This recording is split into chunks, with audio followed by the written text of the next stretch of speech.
Le chancelier allemand Olaf Scholz critique les demandes de contrepartie en échange d'aide américaine de M. Donald Trump. Alors, les États-Unis restent et demeurent le premier fournisseur d'aide militaire, mais aussi financier à l'Ukraine depuis le début des opérations en 2022. Et après les États-Unis, juste en termes de pays, vient l'Allemagne. Donc l'Allemagne est le deuxième plus grand support de l'Ukraine dans la situation d'hostilité sur le territoire ukrainien. Et donc, il y a quelque chose qui se passe depuis l'avènement de M. Donald Trump. Donc, on constate une opposition claire entre les OTANiens. Et donc, la situation ukrainienne est en train de diviser les OTANiens parce que M. Donald Trump n'a pas les mêmes positions que ses alliés, que ses alignés. Monsieur Biden avait certainement plus de positions voilà, claires avec ses alliés que monsieur Donald Trump. Évidemment, Donald Trump, il veut aller plus vite, il veut mettre fin à la situation, ce qui n'est pas le cas de la plupart de ses alignés sur le continent européen. Donald Trump est un businessman, milliardaire, lui, il ne voit que l'argent, il veut aller, en fait, il ne veut pas tourner autour du pot, il veut carrément montrer aux yeux du monde les raisons pour lesquelles les États-Unis sont en Ukraine.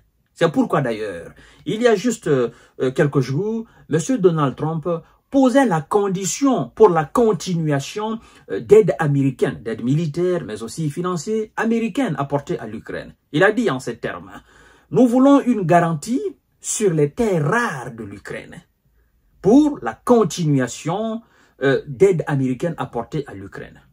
Ça n'a pas été le goût de M. Olaf Scholz. Et donc, du coup, il est monté au créneau. Et il a fustigé le président américain en disant que cette posture de M. Donald Trump était franchement de l'égoïsme. Vous comprenez? Et de l'égocentrisme. M. Donald Trump n'avait pas raison de poser cette condition. Et que eux tous, ils aident l'Ukraine pour se défendre face à la Russie. Sauf que M. Donald Trump a autre chose derrière la tête. Mais il y a un pan du sujet que M. Olaf Scholz n'a pas compris. C'est ce que moi je vais vous dire tout à l'heure. Mais d'abord, nous allons nous pencher sur la contre-déclaration de M. Olaf Scholz et puis je vais apporter mon grain de sel. Mais avant de poursuivre le visionnage de l'émission, je vous invite à vous abonner massivement à notre chaîne YouTube Kanté Journal Le Vrai si ce n'est pas encore fait. Activez la cloche de notification. Cette action vous permet de recevoir nos émissions instantanément dès que nous les postons. À partager la vidéo dans tous les groupes aussi, mesdames et messieurs. Likez la vidéo. Toutes vos actions permettent le développement de notre chaîne YouTube. Je vous rappelle encore une fois que le but, c'est d'atteindre le million de personnes afin d'informer le maximum de personnes à travers le monde sur les questions de la géostratégie et de la géopolitique. Nous vous invitons également sur Facebook parce que nous avons une nouvelle page que nous avons appelée le géopolitologue. Et donc, si vous avez un compte Facebook ou vous avez une page Facebook, vous allez tout simplement et tout bonnement dans votre barre de recherche, vous écrivez le géopolitologue, vous verrez, je suis en costard cravate, vous appuyez là-dessus, vous likez la page, et puis vous êtes abonné, vous continuez le visionnage de l'émission, ça ne vous prendra que quelques secondes. Mesdames et messieurs, mesdemoiselles, ceci dit, en passant, Olaf Scholz, le chancelier allemand, critique de façon vigoureuse les demandes de contrepartie en échange de l'aide américaine. Alors, l'Ukraine est attaqué, dit le chancelier allemand, et nous l'aidons sans que l'on demande d'être payé en retour. Cela devrait être la position de tous. L'Ukraine est attaquée, nous l'aidons sans demander qu'on soit payé. Cela devrait être la position de tous. De tous? Quel tous? Le tous est mis pour tous les alliés de l'OTAN. Tous les 50 et quelques pays qui soutiennent alors l'Ukraine de façon inconditionnelle. Non. Les États-Unis ne sont pas en Ukraine de façon inconditionnelle. Ils sont là de façon conditionnelle. Développement, mesdames et messieurs et mesdemoiselles. Alors, Questionné sur les demandes de Donald Trump d'une éventuelle contrepartie à l'aide américaine, le chancelier allemand avait déjà qualifié les exigences formulées lundi dernier par le président américain de très égoïstes lors d'une conférence de presse à l'occasion d'un sommet européen informel à Bruxelles le jour même. Très égoïste. Vous ne devez pas faire ça. Ça, c'est trop bas. Mais, monsieur Olaf Scholz, moi, j'aime des gens qui sont pragmatiques. J'aime des gens qui affichent réellement ce qu'ils veulent dans les jeux politiques. Je n'aime pas trop tourner autour du pot. Monsieur Donald Trump montre aux yeux du monde que les États-Unis sont en Ukraine, pas pour la démocratie, pas pour l'indépendance, pas pour la souveraineté, pas pour la dignité. Ils ne sont pas en Ukraine pour faire plaisir aux Ukrainiens, ils sont en Ukraine pour de l'argent. Et ce qui se trouve dans le sol et le sous-sol de l'Ukraine. Sans cela, ils ne seraient pas en Ukraine. Donc, depuis le début, ça a toujours été la position des Américains. Mais puisque les démocrates étaient dans une démo-hypocrisie, vous voyez ce que je veux dire, démo-hypocrisie, si je peux me permettre, M. Donald Trump, républicain, lui ne veut pas jouer à cette république hypocrite. Il veut jouer tout simplement au mec pragmatique. Je vous dis pourquoi je suis là. Comme ça, vous savez, avant qu'on ne continue. Donc, je ne veux pas qu'on me traite. Oh non, il a des intérêts inavoués. Non. Moi, je vous dis tout de suite. Avant d'abord que je ne continue de vous aider. Pour que vous le sachiez. Alors, mais il y a anguille sous roche. En réponse à Trump, le président ukrainien Volodymyr Zelensky avait, lui, de son côté, déclaré mardi dernier que son pays était prêt à recevoir des investissements d'entreprises américains dans les terres rares, renfermant des météos très utilisés dans l'électronique, dans un plan de paix dévoilé, n'est-ce pas, en octobre. M. Zelensky avait, sans évoquer, n'est-ce pas, spécifiquement, ces dernières proposé un accord spécial avec les partenaires de son pays permettant une protection commune et une exploitation commune des ressources stratégiques de son pays comme l'uranium, le lithium, le lithium, le graphite et d'autres ressources stratégiques de grande valeur. Monsieur Olaf Scholz comprend la position de monsieur Donald Trump.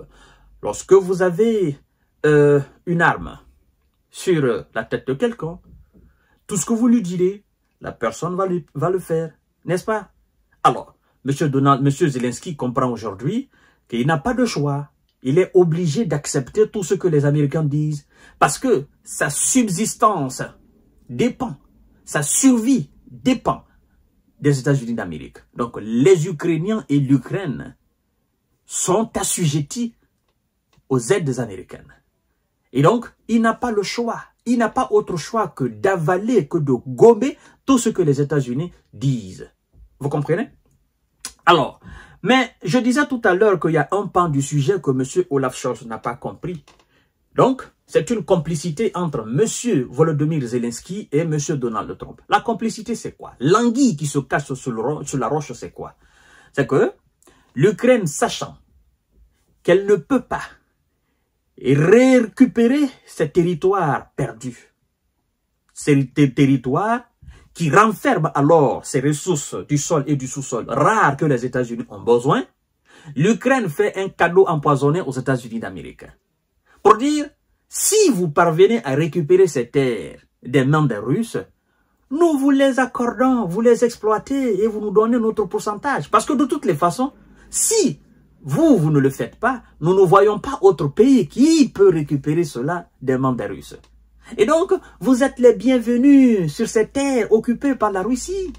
C'est maintenant vous qui savez comment vous allez les exploiter. Parce que dorénavant, ces terres sont sous le contrôle de la Russie à 90%. Ces ressources naturelles, ces ressources naturelles du sol et du sous-sol sont là-bas.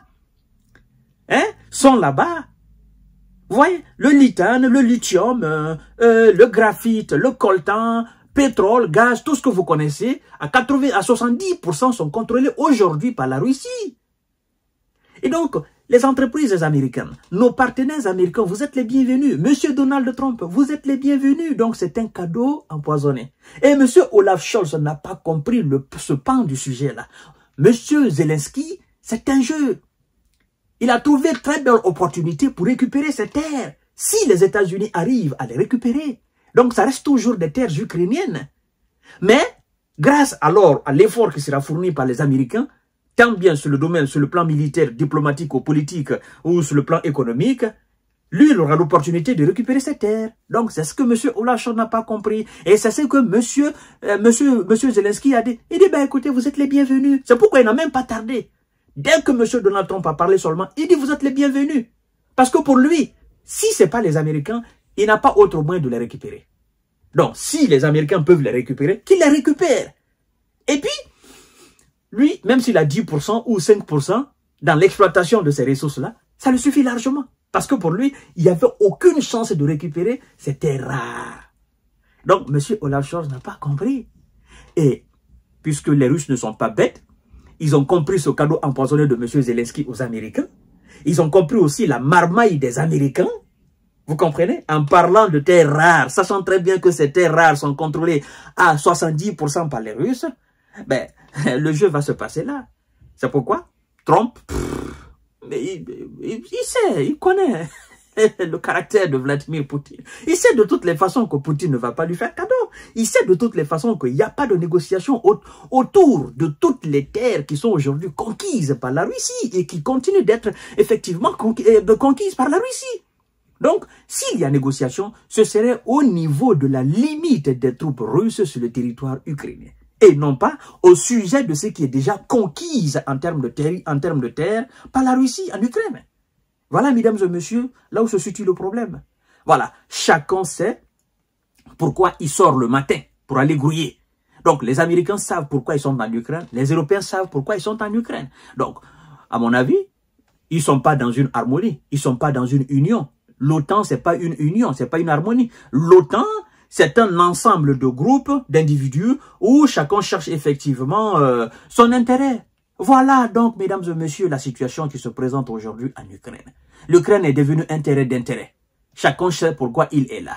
Mais dans tout ça, c'est la Russie qui mène sur le terrain. Je vous reviens tout à l'heure pour notre série d'informations de décortiquage. Merci beaucoup.